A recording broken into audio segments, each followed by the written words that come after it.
वीरेंद्र कंवर ने आम आदमी पार्टी आलाकमान पर निशाना साधा है। उन्होंने कहा है कि हिमाचल प्रदेश देवभूमि है और यहां पर हर किसी का स्वागत किया जाता है, लेकिन मनीष सिसोदिया हिमाचल आने से पहले दिल्ली की शराब नीति पर पूछे जा रहे सवालों का जवाब दें।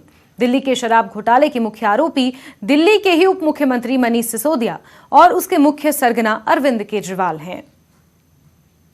रोका है, आज अगर कोई रोका कहीं जा रहा है तो दिल्ली में उससे प्रश्न पूछे जा रहे हैं कि उन्होंने जो एक अबकारी नीति वहां पर लागू की है और उसमें वो भ्रष्टाचार की चपेट में वो आए हैं और उसमें वो मुख्य आरोपी जो है वो श्री मनीष सिसोदिया जी हैं और ये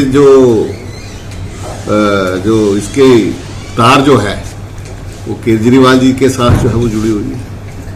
अब हिमाचल प्रदेश के आते हैं तो पहले उसका जवाब देकर के आए।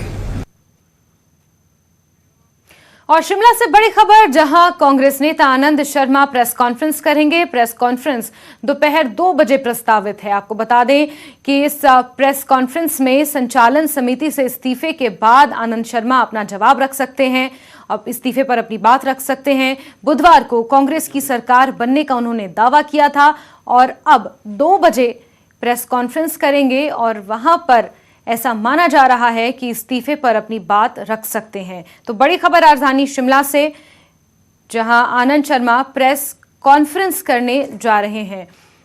वहीं कांग्रेस के नेता आनंद शर्मा से हमारे संवाददाता रणवीर सिंह ने खास बातचीत की। इस बातचीत में आनंद शर्मा ने कहा कि केंद्रीय नेतृत्व के सामने उन्होंने अपनी बात रखी है और कांग्रेस अध्यक्ष ने चिंताओं को समझा है। आनंद शर्मा ने कहा कि इस बार हिमाचल में कांग्रेस एकजुट होकर चुनाव लड़ेगी। पूर्व केंद्रीय मंत्री और कांग्रेस के वरिष्ठ नेता आनंद शर्मा इस वक्त हमारे साथ हैं, उनसे बातचीत करते हैं।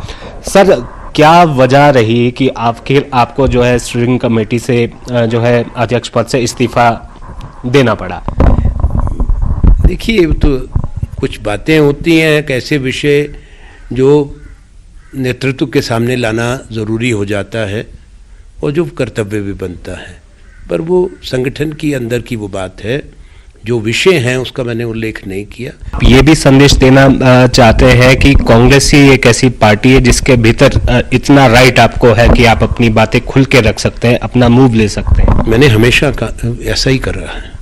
जब आवश्यकता समझी है, दल के नेतृत्व को अवगत कराया। ये पहला मौका नहीं है।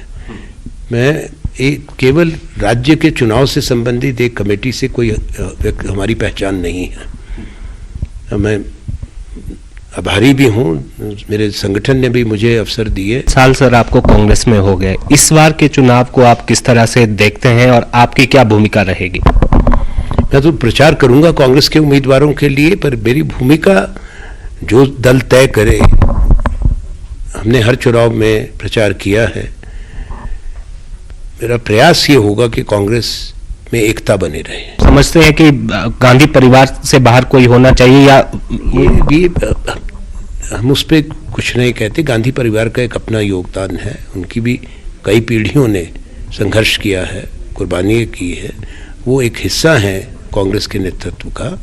पर कांग्रेस ने अपने 137 साल के इतिहास में बहुत बड़े बड़े अनुभवी नेता दिए हैं देश को। तो आनंद शर्मा यहाँ से कह रहे हैं कि कांग्रेस में गुटबाजी जरूर है, लेकिन उसको दूर करेंगे और आने वाले चुनावों में जीत का दावा भी आनंद शर्मा कर रहे हैं और यहाँ हिमाचल में अपने प्रत्याशियों के लिए प्रचार करते हुए नजर आएंगे। शिमला से कैमरा सहयोगी दीपक राणा के साथ रणवीर सिंह, न्यूज़ 18 हिमाचल। और चलिए इसी के साथ अपना हिमाचल में फिलहाल के लिए बस इतना ही।